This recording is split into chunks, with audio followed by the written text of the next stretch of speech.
Hello all, welcome to Zinedu classes. Myself Divyendu Shil. और मेरा नाम सुधांशु शेखर है। आज हम लोग फिर से आ चुके हैं जेई मेन शिफ्ट 1 के सोल्यूशन के साथ, जो 26 ऑफ फेब को हुआ था। और ये सोल्यूशंस काफी ऑथेंटिकेटेड है। जो भी हमें मेमोरी बेस्ड क्वेश्चंस मिले उसके ऊपर हमने बेस्ट पॉसिबल सोल्यूशन दिया है। Exactly, because I again like to thank all the students जो इतने मेहनत करके हमें क्वेश्चंस दे रहे हैं और दिमाग में ला के हमें बोल रहे हैं। तो उसमें मैं फिर बताना चाहता हूँ कि जो भी डाटा है, जो भी मिला है हमें स्टूडेंट से, उसी के ऊपर बेस करके हमने आंसर बनाया। बिल्कुल, ठीक है, तो हम लोग स्टार्ट करते हैं सर। स्टार्ट करते हैं सर। चलिए, the very first question. How which vitamin helps in blood clotting. ये ना बहुत ही आसान क्वेश्चन है, मतलब सारे बच्चे ही जानते हैं इसके लिए कि मतलब कोई अलग से कोई रूल या कुछ भी नहीं लगेगा। It is a just memory based type of answer ही है कि हाँ याद है, हम कर सकते हैं। और बेसिकली ये तो मतलब बहुत ही आसान है, बचपन से क्लास 9-10 से लोग जानते हैं कि ब्लड क्लॉटिंग में जो हेल्प होता है वो है विटामिन के। राइट, सो विटामिन के इज द आंसर, और इसमें कुछ बताने की जरूरत ही नहीं है। और सर मुझे याद है कि मेरी मम्मी ने मुझे बहुत बार बोला है हाँ, कि तुम्हारे शरीर से ब्लड निकल रहा हो, ये क्लॉट नहीं हो रहा, मतलब तुमको विटामिन के की कमी है। विटामिन के की कमी। तो मतलब अगर मेरी मम्मी को पता है तो ऑब्वियसली आप तो पढ़ाई कर रहे हो, तो आपको तो बिल्कुल पता एग्जैक्टली, होगा। और आज के दिन में सभी को पता है इस चीज। Exactly sir. तो इट्स तो वेरी इजी, आंसर इज ये इजी टाइप में आता है सर। बहुत ही Easy आसान type सर, में बहुत। मैं तो ठीक है। इजी भी नहीं बोलूंगा, उसको और भी खत्म, चिल्लर टाइप बोलो उसको आप। एक नया टाइप ही डिफाइन करो, चिल्लर टाइप एक। राइट, तो answer is A. A. Next question की तरफ हम मूव करते हैं। Yes. So here the compound A is used as a strong oxidizing agent. It is amphoteric in nature. It is the part of lead storage battery. Compound A is. Now first of all, इस question को करने के लिए बहुत ज्यादा दिमाग की requirement नहीं थी, और ना ही आपको इस बात को जानने की रिक्वायरमेंट थी कि लीड स्टोरेज बैटरी में क्या है, फॉर श्योर। Exactly. क्योंकि रीजन क्या है इसके अंदर, एक तो लीड स्टोरेज बैटरी में लेड है, तो सारे ऑप्शन लेड है, तो आप उससे कोई आइडिया नहीं लगा सकते। लेकिन आपको ये पता होना चाहिए there is something called as inert pair effect, है ना। उसके अंदर आपको याद होगा, कार्बन फैमिली के अंदर जो एसएन और पीबी है वो सबसे नीचे आता है। तो यहाँ पर आता है कार्बन, सिलिकॉन, जर्मीनियम, एसएन और पीबी। तो as per inert pair effect ये वाला जो पीबी है ये +2 पे ज्यादा स्टेबल है, ये +2 पे ज्यादा स्टेबल है। तो मतलब +2 पे आना चाहेगा पीबी। और ऑक्सीडाइजिंग एजेंट कौन होते हैं, जो खुद को रिड्यूस करते हैं। अब इन चार ऑप्शंस को अगर आप ध्यान से देखो तो यहाँ पर पीबी +2 पर है, ऑलरेडी क्या है, स्टेबल है, ये फर्दर अपने आप को रिड्यूस नहीं करना चाहेगा। सिमिलरली ये +2 पर है, ये अपने आप को रिड्यूस नहीं करना चाहेगा। पहला ऑप्शन है वो क्लियरली दिख रहा है, यहाँ पीबी +4 पर है, और ऑब्वियसली पीबी +4 से +2 पे जाना चाहता है, just because of it has the tendency to have a oxidation state of +2, right. तो ये +4 से +2 की तरफ जा रहा है, खुद को रिड्यूस कर रहा है, तो सामने वाले को ऑक्सीडाइज करेगा, and that is why the answer is एकदम ऑक्सीडाइजिंग एजेंट है इसमें से PbO2। और अगर हम बैटरी के बारे में भी बात करें तो हमें पता है लेड स्टोरेज बैटरीज में ना एनोड होता है पीबी, लेड, और कैथोड होता है PbO2।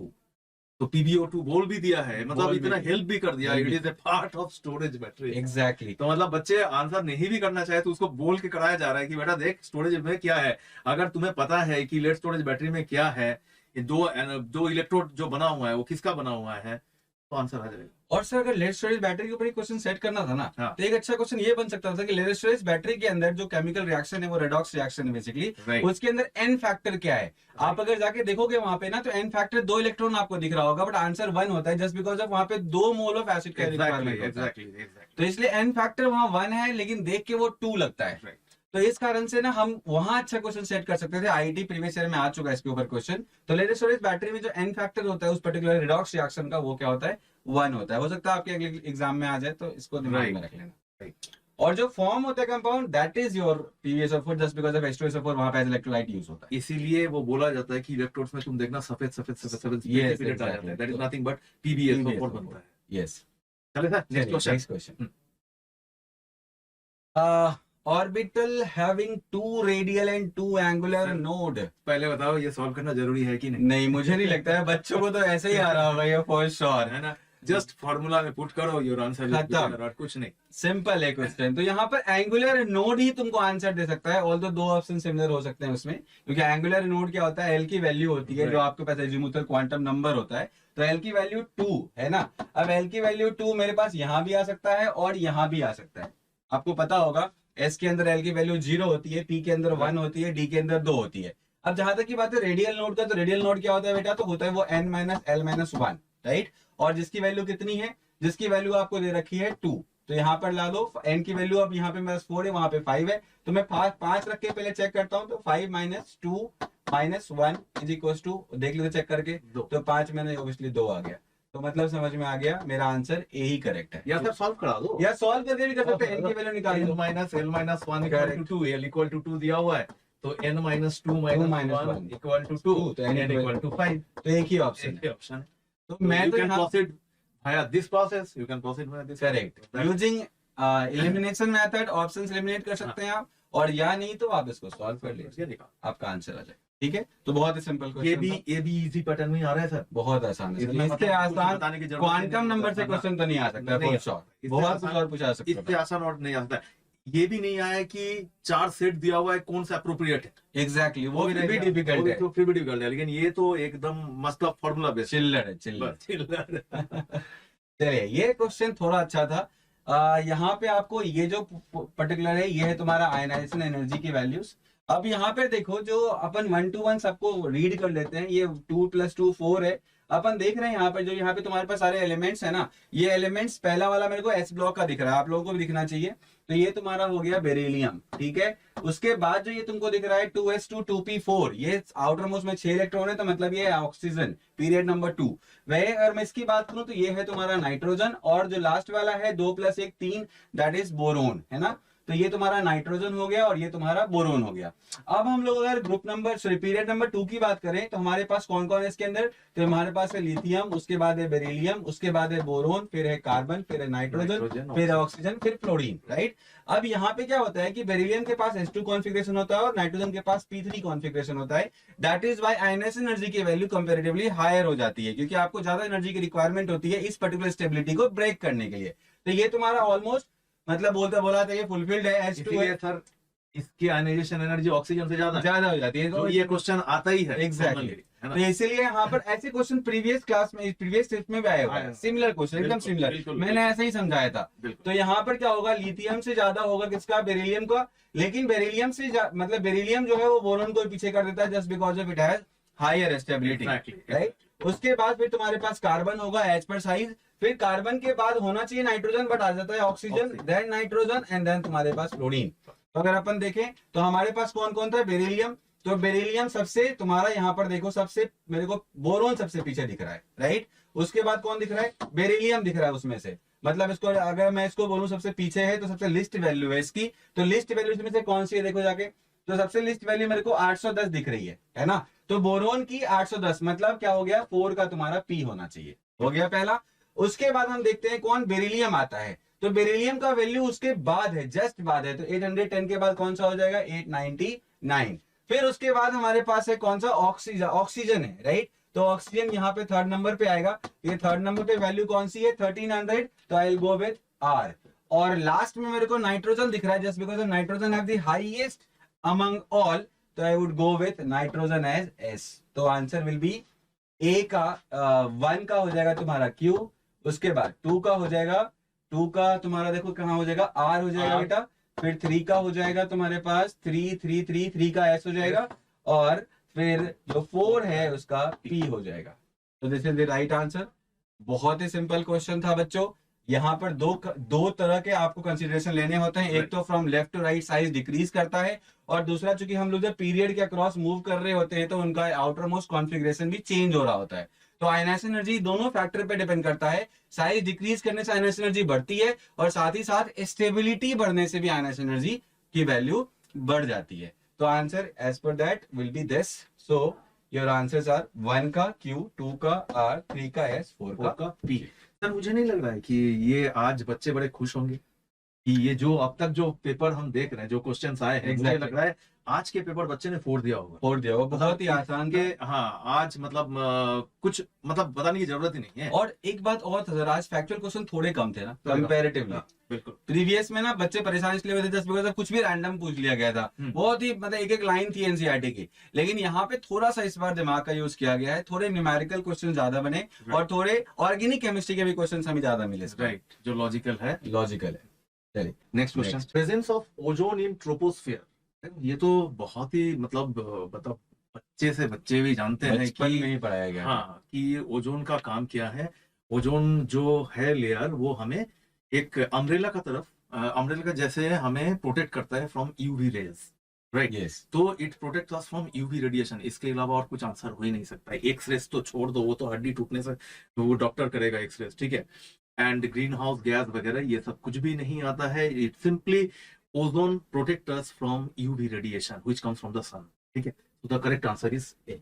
और मुझे याद आ रहा है सर, जब मैं क्लास 4-5 में था ना, हाँ। तो मुझे एक वो प्रेजेंटेशन देना था ओजोन लेयर के ऊपर। ओके। तो 4-5 में मुझे पता था कि ये यूवी लेयर्स के मतलब प्रोटेक्शन, हाँ, यही मैं कह यूवी रहा हूँ के ना, तो रेडिएशन मैंने से प्रोटेक्ट करता है इसलिए हमें। क्या वो बताया मैंने सर, Exact. बच्चों के बच्चे भी जानते हैं बिल्कुल, बिल्कुल। एकदम। तो 4th-5th क्लास से हम लोग पढ़ते आ रहे हैं, Right, और इन्वायरमेंटल कंसर्न जहाँ भी आता है सबसे पहले ओजोन ही आता है। वो जो नहीं आता आपको पता होगा क्लोरोफ्लोरोकार्बन्स हैं, या फिर और और बहुत सारे हाँ गैसेस हैं। एग्जैक्टली सर, आप जो बोल रहे हो बिल्कुल सही कि हम क्लोरोफ्लोरोकार्बन्स की यूज कम करना चाहिए। Exactly. कि वो धीरे धीरे जाके सीधा सीधा ओजोन लेयर पे हिट करेगा, ओजोन लेयर डिप्लेशन होता है वहां से, और वहां से यूवी रेज आना स्टार्ट हो जाता है, राइट। और एक टॉप सीक्रेट है, मैं इसको भी पढ़ के नहीं आया हूँ, मैं तो 4 क्लास में ही पढ़ा था। सही है। चले sir, an amine reacts with benzene sulfonyl chloride to give a precipitate insoluble in alkali। हमें क्वेश्चन जो मिला यही मिला, ऑप्शंस भी यही मिला, ठीक है। ये ना एकदम आसान क्वेश्चन है, और ये एमाइंस के हिंसबर्ग टेस्ट है। अगर हिंसबर्ग टेस्ट पढ़े हो तो हिंसबर्ग टेस्ट में हमने जो यूज करते हैं reagent benzene sulphonyl chloride, benzene sulphonyl chloride के साथ प्राइमरी एमिन रिएक्ट करके फिर अल्काली डालने से वो सॉल्युबल हो जाता है, वाटर सॉल्युबल हो जाता है। सेकेंडरी एमिन्स बेंजीन सल्फोनिल क्लोराइड के साथ रिएक्ट तो करेगा लेकिन अल्कली में सॉल्युबल नहीं होगा, प्रेसिपिटेट के फॉर्म में रह जाएगा। और टर्शियरी एमिन्स रिएक्ट करता ही नहीं है, सल्फोनिल क्लोराइड के साथ भी रिएक्ट नहीं करेगा, ठीक है। तो यहाँ पे अगर हम देखें ऑप्शन, तो पहले वाला है प्राइमरी एमिन, सेकंड वाला है सेकेंडरी एमिन, और थर्ड वाला है एनिलिन, हाँ, एंड एराइल एमिन, और फोर्थ वाला नन है। तो इन दिस केस अगर हम बेंजीन सल्फोनिल क्लोराइड के साथ जाए तो benzene sulphonyl chloride is this one,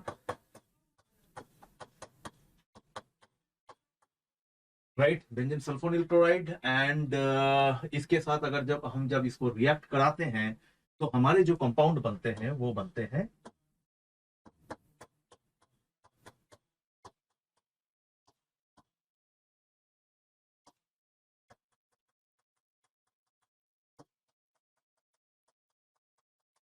ठीक, ये कंपाउंड बनते हैं। नाउ ये कंपाउंड बनने के बाद हमें पता चल रहा है कि ये नाइट्रोजन के पास और कोई हाइड्रोजन नहीं रहा। अगर प्राइमरी होते तो एक हाइड्रोजन अभी भी बचा हुआ रहता, तब हम एल्काली के साथ रिएक्ट करके वो हाइड्रोजन एसिडिक है निकल के एक सॉल्ट बनाते। That sodium salt is soluble in water, इसीलिए सॉल्युबल होता है। लेकिन यहाँ पे और हाइड्रोजन नहीं है, तो यहाँ पे हम एल्काली डालने के बाद भी यहाँ पे कोई एसिडिक हाइड्रोजन नहीं है जिसको वो खींच के निकाल सकते हैं बाहर और सॉल्ट बना सकते हैं। तो ये सॉल्ट फॉर्मेशन नहीं होता है, क्योंकि हमें पता है दुनिया के कोई भी सोडियम और पोटेशियम सॉल्ट वाटर सॉल्युबल होता है।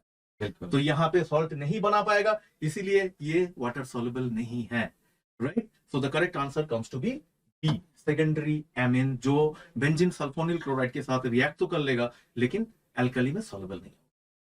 ये भी मुझे लगता है सर इजी कैटेगरी में ही आएगा। और है ना, थर्ड 3 डिग्री में भी समझ में आ गया होगा बच्चों को, अगली बार अगर क्वेश्चन आता तो गलती ना करे। हाँ, कि 3 डिग्री रिएक्ट करेगा ही नहीं बेंजीन सल्फोनिल क्लोराइड, हाइड्रोजन ही नहीं है, इसके पास हाइड्रोजन ही नहीं है, ठीक है। ठीक है, नेक्स्ट क्वेश्चन।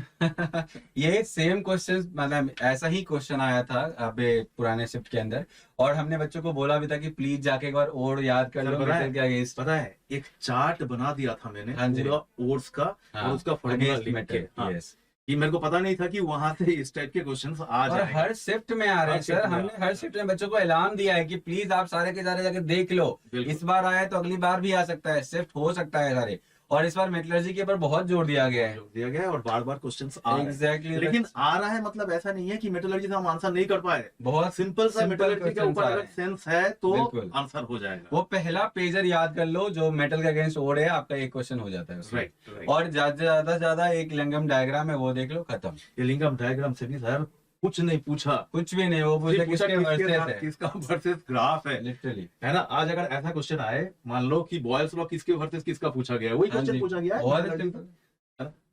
एनीवेज बच्चों, यहाँ पर आपका जो आंसर है ये सीधे सीधे हैं, आपको देख क्लियर होगा। मेलेकाइट के बारे में बहुत फेमस है कि ये carbonate as well as hydroxide दोनों का मिक्सचर होता है इसके, और जो होते हैं बहुत ही फेमस है, बहुत बार क्लास में बताया गया है। सिमिलरली हमारे पास कैसेटराइट है, ये SnO2 है, तुम्हारे पास ट्यूबराइट CO2 है, और क्राइलाइट जो है Na3AlF6 है। ये तो बहुत ही फेमस इलेक्ट्रोलाइट है जगह जगह अपन यूज भी करते हैं इसको, क्रायोलाइट को। एग्जैक्टली जब हम इलेक्ट्रोलाइटिक रिडक्शन करने जाते हैं तो cryolite is added, right, Na3AlF6। ठीक है, तो चलो बहुत सिंपल क्वेश्चन था, ये सिंपल था, आगे बढ़ते हैं। ये तो सर हमें नहीं लग रहा है कि हम इसके सॉल्यूशन दें, क्योंकि एनसीईआरटी में ये बड़े बड़े बिल्कुल अक्षर में लिखा हुआ है कि, और ये बहुत फेमस रिएक्शन है। फेनॉल को अगर हम ब्रोमिनेशन करते हैं तो दो मीडियम दिया जाता है, एक होता है नॉन पोलर CH2 और CCl4, और एक होता है polar medium water.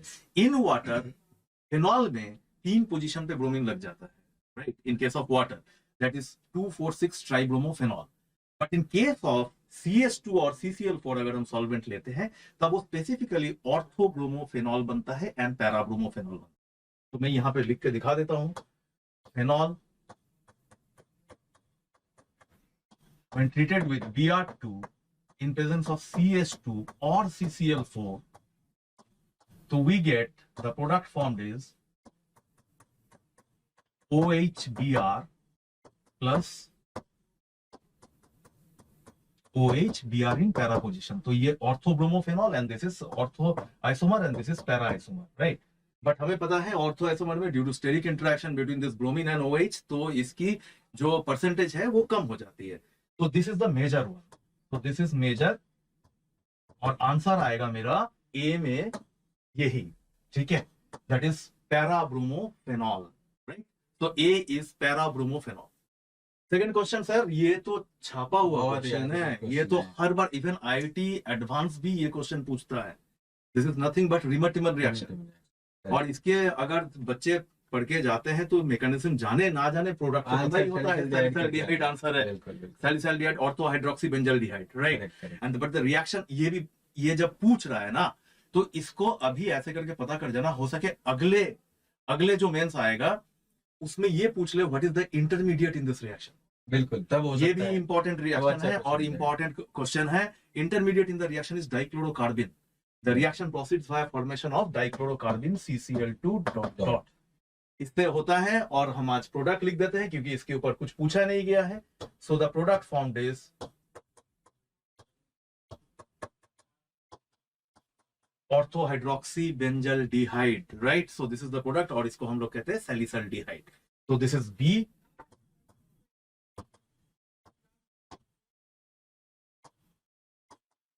And this is A। तो this are the two products formed, A and B। ये मुझे लगता है सर इसको हम इजी में ना रख के थोड़ा सा मॉडरेट A वाला बेटर था, B तो इजी है। B तो इजी है, इसको मॉडरेट में रखते हैं, ठीक अब है। मेरा एक रिक्वेस्ट है, अगर हम यहाँ पे क्लोरोफॉर्म की जगह कार्बन टेट्राक्लोराइड डाल दे तो क्या प्रोडक्ट होगा वो मेंशन करो आप कमेंट बॉक्स के अंदर, राइट। देखते हैं कितना आता है। हाँ, कार्बन टेट्राक्लोराइड CCl4 डाल के NaOH में क्या बनेगा कमेंट बॉक्स में मुझे बताएं। Next question, structure of neoprene. बहुत ही फेमस, सबसे ये मुझे तो लगता है पॉलीमर में सबसे पहले ही आता है ना। फर्स्ट क्वेश्चन, अगर बच्चे जानते हैं कि रबर जो होता है, नेचुरल रबर जो होता है, उसका जो मोनोमरिक यूनिट होता है वो होता है आइसोपिरिन, यस राइट। आइसोपिरिन से हमारे बनते हैं वो, एंड दैट इज 2-methyl-1,3-butadiene, ठीक है। लेकिन नियोपिरिन जो बनता है दैट इज क्लोरोपिरिन से बनता है पहले।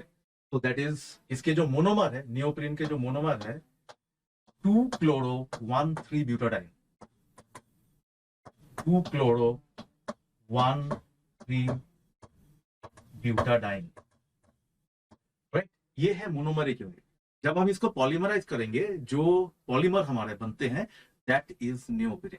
तो यहां से हम इसको पॉलीमराइज कराएंगे तो ये बन जाएगा तुम्हारा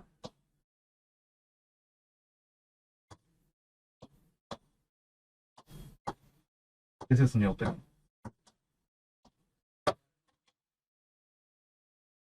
ठीक है बच्चों, तो ये भी आसान क्वेश्चन था। नियोप्रीन आइसोप्रीन बहुत ही फेमस है, पॉलीमर स्टार्ट ही इसी से होता है, तो कोशिश करें पॉलीमर भी एक बार रिवाइज कर ही ले। बिल्कुल, ठीक है।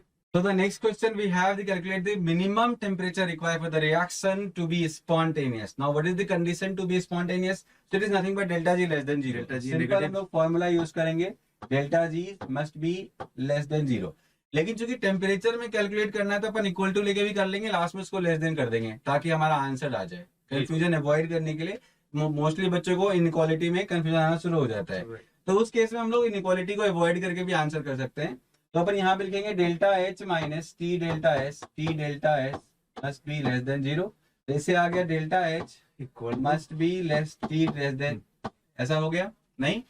और अगर हम इसको सॉल्व करेंगे फर्दर तो हम यहाँ पे टी सीधा निकाल सकते हैं बेटा। टी आ जाएगा तुम्हारे पास डेल्टा एच डिवाइड बाय क्या, delta S. Now delta H की वैल्यू दे रखी है तुम्हारे पास 80 किलो, तो 80 के साथ 1000 मल्टीप्लाई कर देंगे और डिवाइड बाय जो तुम्हारे पास टी है वो है टी डेल्टा एस 2t दिया हुआ है 2t। 2t, तो 2t रख लो यहाँ पर, यहाँ भी टी है यहाँ भी टी है, तो एक टी को इधर मल्टीप्लाई कर दो तो ये हो गया तुम्हारा टी स्क्वायर। तो टी स्क्वायर इक्वल टू हो गया 40,000, तो टी स्क्वायर इक्वल टू हो गया 40 पे 3 जीरो, तो अगर मैं टी निकालना चाहूँ तो ये हो जाएगा 200 केल्विन। तो मतलब टेम्परेचर क्या होना चाहिए इससे हमेशा, मतलब जो मिनिमम बोल रहा है ना, तो इससे ज्यादा नहीं होना चाहिए। क्या क्या लगा सर इसको, मतलब किस कैटेगरी में आएगा ये? मुझे लगता है ये सबसे स्टार्टिंग स्पॉन्टेनिटी कंडीशन स्टार्ट जब होता है तो ये सारे डेटा देके ही क्वेश्चन फॉर्म होते हैं, तो स्टार्ट है बिगिनिंग ऑफ स्पॉन्टेनिटी। मतलब गिव्स फ्री एनर्जी में तो हम ये रिएक्शन हमेशा ही कहते हैं delta Exactly. G is equal to delta H delta delta S, और यहाँ से स्पॉन्टेनिटी पता चलता है कि डेल्टा जी का वैल्यू नेगेटिव होना चाहिए बिल्कुल फॉर स्पॉन्टेनियस रिएक्शन। तो वही पूछा है किस टेम्परेचर में ये रिएक्शन होगा, ठीक है, मिनिमम टेम्परेचर क्या चाहिए, राइट एग्जैक्टली। चलिए चलो sir next question. Next question, तो answer will be T less than 200 kelvin.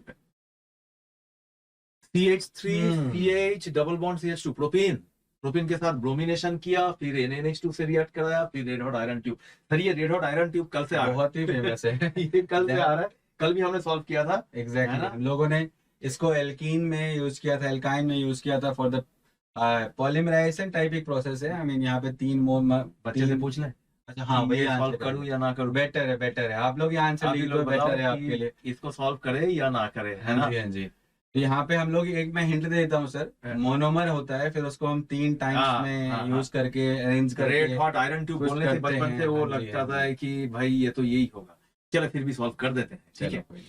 The first step of the reaction, अगर हम ब्रोमिनेशन करते हैं इसके साथ तो हमारे पास आ जाएगा CH double bond CH2। When bromination करेंगे तो हमारे पास आएगा CH3। एडिशन रिएक्शन होता है ये basically, anti addition. Anti addition. Obviously ये भी पूछ सकता है कि एल्कीन में जब भी ब्रोमिनेशन करोगे the addition is anti addition, इसीलिए बेटा देखो हमने एंटी लिखा है। कहीं कहीं CCl4 भी लिखा हुआ दिखा है इसके साथ। सॉल्वेंट, अब बच्चे ने दिया ना तो तो सॉल्वेंट शायद मिस हो गया, Yes. वो रहेगा ही। तो आप उसका ये मत करें कि NaNH2 यहाँ पे सॉल्वेंट है, यहाँ पे सॉल्वेंट जो है वो CCl4 है बेटा, क्योंकि हम लोग यहाँ पे यूज ही करते हैं कौन सा solvent, non polar solvent. Non polar solvent ठीक इन है। Presence of CCl4 bromination gives anti addition, ठीक है। तो इसलिए मैंने एंटी लिखा हूँ, वही मेमोरी बेस्ड बच्चा बिल्कुल। जिसने दिया जैसे दिया उसी के हिसाब से कर रहे हैं, but the solvent should be CCl4, ठीक है। ये मिला।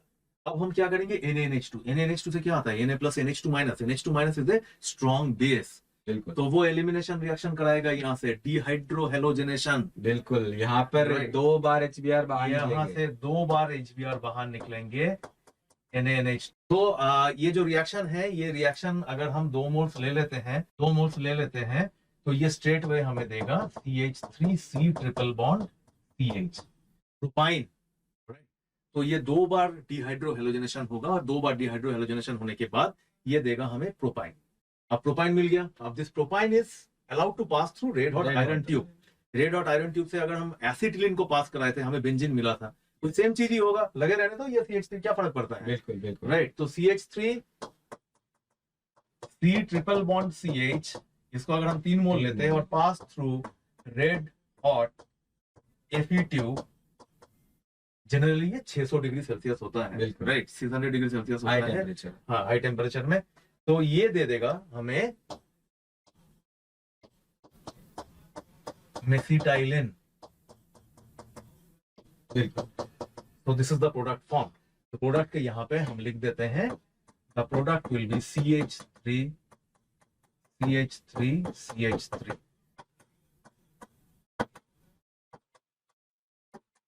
तो बच्चों ये भी क्वेश्चन बहुत ही फेमस क्वेश्चंस में से एक है, और यहाँ पे 2-3 रिएजेंट यूज करने से इसका मतलब क्वेश्चन डिफिकल्ट नहीं हो गया, आसानी क्वेश्चन था। आसानी क्वेश्चन था एकदम। Next questions, bromination in presence of HNu, है ना।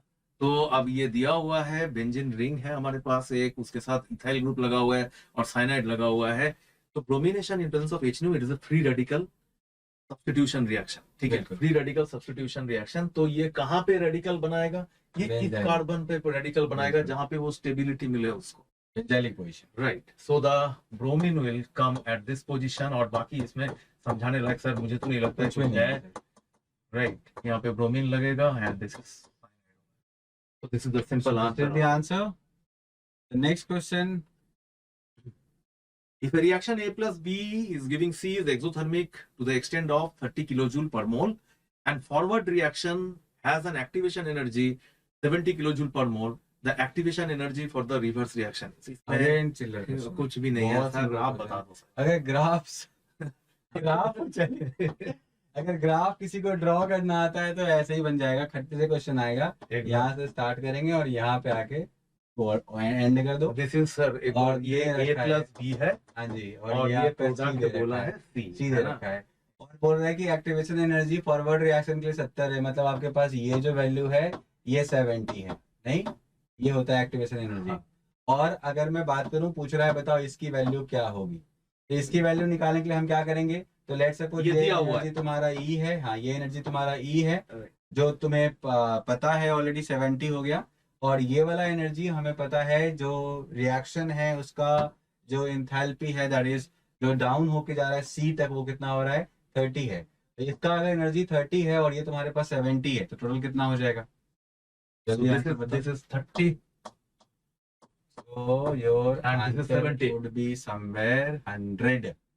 अब ये तुम्हारा- रिवर्स रिएक्शन के लिए पूछ रहे हैं एक्टिवेशन एनर्जी, तो यहाँ तो से यहाँ यहाँ से तक लेके जब यहाँ तक जाएंगे तो चलेंगे। ये हाइट तो हमें चढ़ना ही है, बिल्कुल। तो जब हमें ये हाइट चढ़ना है तो ये 70 है और ये 30 है, सिंपल आंसर 100 किलोजूल पर मोल। सो ये बहुत ही सिंपल क्वेश्चन था, जिसको ड्रॉ करना है ग्राफ वो आराम से क्वेश्चन मतलब सर आप सोच रहे हो हम लोग काइनेटिक्स में क्या क्या कराए बहुत और कुछ, क्या है? कुछ भी नहीं है सर, ये तो मतलब मैं बोलूंगा थर्मोडायनेमिक काइनेस्टिक सारे मतलब रिएक्शंस को एक आई मीन सारे चैप्टर्स को club बेसिक करके एक चीज को simple सा उठा के question पूछा होता है, and everything is coming from NCERT. बिल्कुल।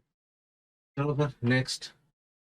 This question 3.12 gram of oxygen is absorbed on 1.2 gram of ET। इससे आसान क्वेश्चन नहीं हो सकता है बच्चों, ये क्वेश्चन सरफेस केमिस्ट्री से है और थोड़ा बहुत इसमें आपको मोल कंसेप्ट, थोड़ा बहुत इसमें गैसेस सब कुछ इन्वॉल्व करके बनाया गया है। एब्जॉर्ब वर्ड आपको सरफेस केमिस्ट्री बताता है, वॉल्यूम बताता है आपको कि ये फॉर श्योर तुम्हारे गैसेस से आना चाहिए, और जो बाकी चीजें मोल कंसेप्ट में मोल वगैरह निकालते ही है।